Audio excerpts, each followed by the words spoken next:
We'll take you through who's hot and who's not after the first two events of the 2025 MLP season. And I'll tell you what players I've got my eyes on to see if they will rise and help their teams move up the standings. And we'll give you an inside look at the marquee matchups to look forward to in Austin and Phoenix. All that coming up next on Inside Major League Pickleball.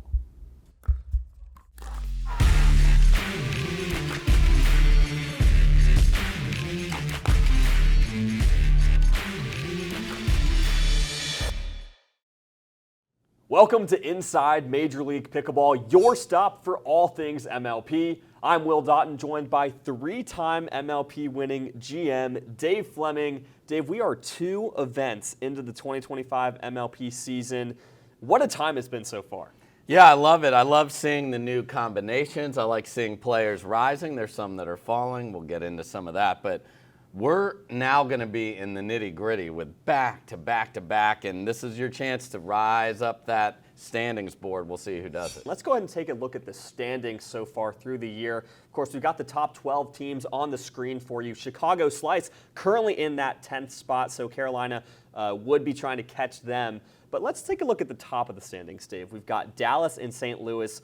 We knew they would be kind of running the table. Both teams undefeated so far. Dallas, they've won all their matches in regulation. What's it going to take for Dallas and St. Louis to kind of keep this momentum going?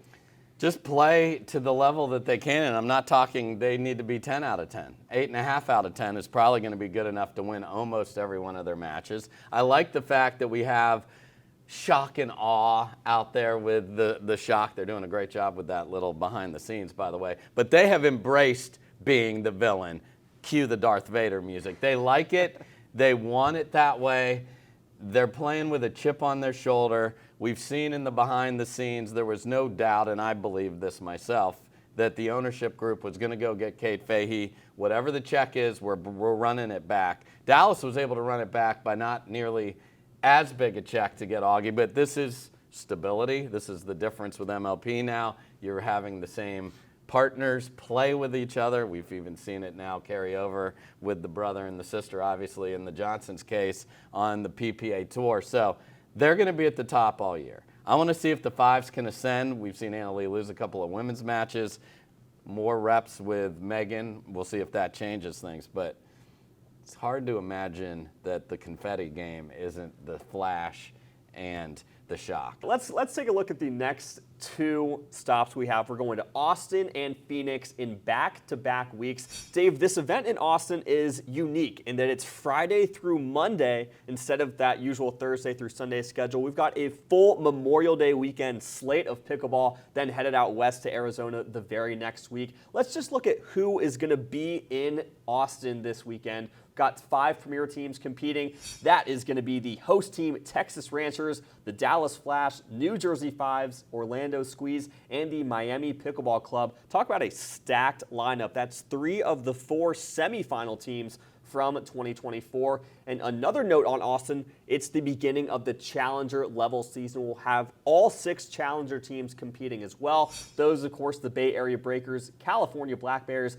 DC Pickleball Team, Florida Smash, Nashville Pandas, and Las Vegas Night Owls. And we've got to give a shout out to the Ranchers, who we just talked about. They came out with an ACL-inspired social media graphic that just is everything. Dave, just let's take a look at it, get it up on the screen for you guys. It has all the players, all the GMs. I think you're on there as well, Dave. I did make it. I made the cut. You made the cut, and I think you should be a headlining act. Thank you, for that. If my opinion is worth anything to the Texas Ranchers, but no, we just love to see that blending the beloved part of Austin culture with something we all love in pickleball. Just genius. Love to shout that out. No doubt, and that's what we've seen. Orlando brought the magic out. Now we've got our music and the posters that we're used to seeing from Austin. Keep it weird down there, everybody. Let's go into the top storylines for Austin. Talked about her earlier, but can Georgia Johnson continue her dominance? Again, she won 85% of her points in Orlando. Much tougher competition this weekend for Georgia. Do you think she could continue to have that success? Do you think she leaves Austin undefeated? I do. I think she's remarkable. Her middle name is Freaking, so come on now.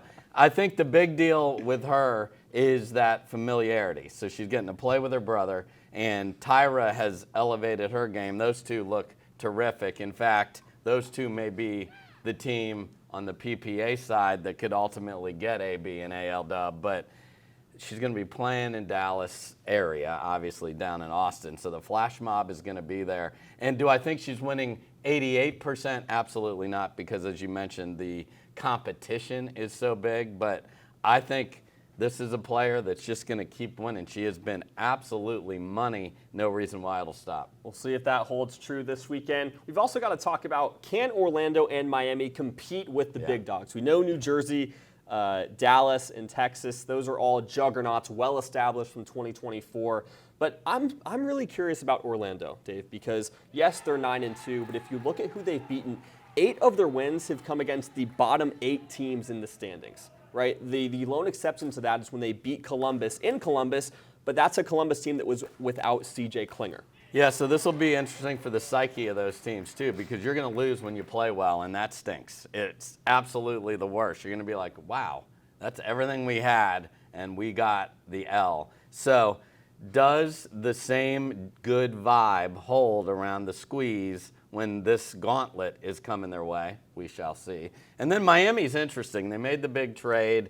No way in, Eric out, and I just don't know. I want to see how they do as well. Millie Rain was unbelievable in Columbus, so if she can keep that going. Maya Bowie, I want to see how she continues to play. This is another huge opportunity. We've talked about this for players like Sam Parker and Maya. What do you do when the superstars are on the other side? You held your own against teams that you were likely to beat. Can you pull an upset and get everyone's attention? We'll find out. And so we've talked about Austin. Let's switch over to Phoenix. Look at the 6 premier teams that will be in Phoenix, Arizona next week. We've got the Atlanta Bouncers, Brooklyn Pickleball Team, Dallas Flash, Los Angeles Mad Drops, Phoenix Flames, SoCal Hard Eights, and Utah Black Diamonds. Taking a look at the top storylines for this, obviously, Dave, Utah and SoCal looking for their first wins. We saw SoCal make a move to bring in Roscoe Bellamy during waiver period 1. How do you think their men's team kind of lines up? Do you think he's going to be an automatic starter, or what? Do you think he's going to have to take some time to get into the lineup? How do you see that shaking up? I don't think you make the move and don't put him right in. So I'd be stunned if big old Roscoe isn't in there. So I think they're going to go all Bruins all the time, put just 2 giants out there, Roscoe Bellamy and Blaine Hovenier, my goodness. So that'll be interesting. And Blaine Hovenier actually played very well in mixed to start the year. And Roscoe, for just a difficult situation to be thrown into in Columbus, played well considering all of that. And now you don't have to prove it. I think he's going to get some leeway there and get to go out and play a bunch of MLP. And the fact that he has makes it easier than somebody that just gets plucked off the street and thrown into the fire. Let's talk about LA, right? The Mad Drops, Hunter Johnson, freak injury, washing dishes. Why are you helping around the house, Hunter? Because you should, let's be clear. But yes, loading the dishwasher, cuts his hand, and the playing hand. So not that he could have played anyway because the two-handed backhand is fierce. But yeah, that happened. However, his form in Atlanta last week was very good. So he's through that little hiccup. But again, this is a team, are they in the top quadrant? I feel like this is becoming a little bit like F1 if there's fans of F1. You have the top of the group, and then you have that mid-tier, and then the teams at the bottom trying to fight their way up there. Which of those spots is the Mad Drop in? I don't think we know until we see him play more as a full squad. I'm excited to see LA at full strength and see if they can kind of make. I think they are a playoff team. It's just a matter of how far can they actually go. I feel like there's so many teams in a similar boat. So the more reps you get together, it's just going to be so important for them. Let's look at some marquee matchups for both Austin and Phoenix. We've got 3, starting off with the tussle for Texas, Dave. It's the Dallas Flash taking on the Texas Rangers. That's going to be Saturday, May 24th at 4:30. I mean, come on. How else are you going to spend your Saturday than watching this just bout between 2 of the top teams with the best pickleball players in the world? Well, I'm going to be calling it, so I will definitely be watching it. And I think this is more important for the Ranchers. We know what the Flash are. They're undefeated. They're wrecking everybody. So we talked about the trade, does the Eric Onsens into the Ranchers paired up with Christian Alshon, is this the one? Because Alshon and Edetui Onatoa made the final in Atlanta in a slam. So the confidence of those two is there. Tina Pisnick's terrific as well. So the Ranchers feel like they could be the team that it's that scary team you don't want to see in the playoffs because they could all play well and you just lose. So this one, for their confidence, is more important. The Flash are going to be there all year. Another one with Texas. They take on the New Jersey Fives on Memorial Day, Monday the 26th at 1 p.m. Central. This is a rematch of the semifinals. Yep. New Jersey won that one. You just know that Texas wants to avenge that loss, Dave. Yeah, a couple of players flipped out of that, so it's not the exact matchup. But again, when you don't want them counting to 5 in your home backyard. Get out of my corral, okay? I've had it with you and your big shoes and your red nose. Get out of here. The opportunity for the Fives here is to reinsert themselves into the conversation that we are in that top 3. Right now it's a top 2 for me with the Shock and the Flash. I want to see if the Fives get back in there by having a good event in Austin. And so finally, we've got Phoenix. Let's look at that marquee matchup. Dallas taking on the Brooklyn Pickleball team. Man, Brooklyn just had a gauntlet to start out the season in Orlando. I mean, they had to face Texas, New Jersey, and St. Louis. Lost those matches, lost a couple of them in Dream Breakers as well. Me personally, I had Brooklyn in my top 4 in our season preview show, so I think this is a huge chance for them to show that they belong in that kind of upper tier conversation. They're not just a playoff team. They're not just a team that's going to advance to the second round. They are a team that should make a play to be playing in Central Park in late August later this year. So a huge opportunity for them. Yeah, they even have a new name. I mean, the whole thing is wild. But again, more important for Brooklyn than Dallas here. Now, I'm going to stop saying that as the amount of matches run down because seeding is massive with the advantages that are built in. Getting to pick lineups and all of that is huge, so you want to finish at the top. You even get to pick your playoff opponent. Those are not small things, but from a confidence early in the year, let's see what Brooklyn's got.